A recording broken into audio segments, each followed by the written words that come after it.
सुप्रभात दोस्तों। कर्म ही शक्ति, श्री कृष्ण का उपदेश। ये लाइन हमें एक नई ऊर्जा देती है, आगे बढ़ने की ताकत देती है, हिम्मत देती है।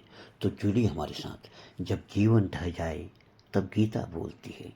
महाभारत का युद्ध केवल दो सेनाओं पांडव और कौरव का संघर्ष नहीं था, वो हर इंसान के जीवन के आंतरिक युद्ध का प्रतीक था। जब कुरुक्षेत्र में दोनों सेनाएं आमने सामने खड़ी थी, तभी अर्जुन का धनुष हाथ से गिर गया। उसकी आंखों में आंसू थे, मन में द्वंद था और हृदय में प्रश्न। उसने श्री कृष्ण से कहा, श्री कृष्ण, मैं यह युद्ध नहीं लड़ पाऊंगा। यही वो क्षण था जहां डर, मोह, कर्तव्य और अस्मिता टकरा रहे थे। और यहीं से शुरू होती है मोटिवेशन की सबसे शुद्ध और शाश्वत परिभाषा, श्रीमद् भगवत। श्री कृष्ण का उपदेश कर्म ही शक्ति है। श्री कृष्ण ने अर्जुन को केवल युद्ध नहीं सिखाया, उन्होंने उसे जीवन जीने की कला सिखाई। उन्होंने कहा, कर्मण्येवाधिकारस्ते मा फलेषु कदाचन, अर्थात तुम्हारा अधिकार केवल कर्म पर है, फल पर नहीं। श्री कृष्ण ने स्पष्ट किया, तुम योद्धा हो, योद्धा का कर्तव्य है युद्ध करना, परिणाम की चिंता कायरता है। युद्ध यहाँ केवल अशस्त्र या शस्त्र का नहीं था, यह था डर से लड़ने का युद्ध, कर्तव्य से भागने की प्रवृत्ति का युद्ध, स्वयं को पहचानने का युद्ध।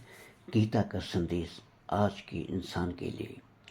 आज का अर्जुन आप हैं। जब आप असफल होते हैं, जब हालात आपके खिलाफ हों, जब मन कहता है अब नहीं कर पाऊंगा, तब जीवन का श्री कृष्ण आपसे कहते हैं, कर्म करो, परिणाम अपने आप बदलेगा।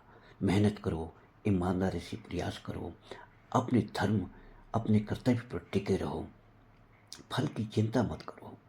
भय समाप्त हो जाता है, आत्मविश्वास जन्म लेता है और सफलता स्वयं रास्ता खोज लेती है। क्यों गीता आज भी सबसे बड़ा मोटिवेशनल ग्रंथ है?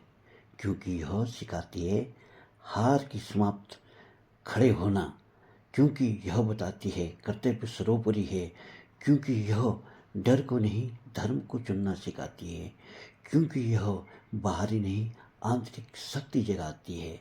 आज से लागू करें गीता का सूत्र, परिणाम की चिंता छोड़ें, कर्म पर फोकस करें, अपने कर्तव्य से कभी पीछे न हटें। याद रखें, जो कर्म से नहीं भागता, भाग्य उसका साथ जरूर देता है। गीता पढ़िए नहीं, जिए और अपना जीवन बदलते देखिए। अगर आध्यात्मिक विचार आपके दिल को छू गया तो लाइक और शेयर करें और सब्सक्राइब करें। जब आप असफल हो जाएं, मन दुखी हो जाए, तब श्रीमद् भगवत गीता की यह भावना याद रखें। हर असफलता एक छुपा हुआ वरदान है।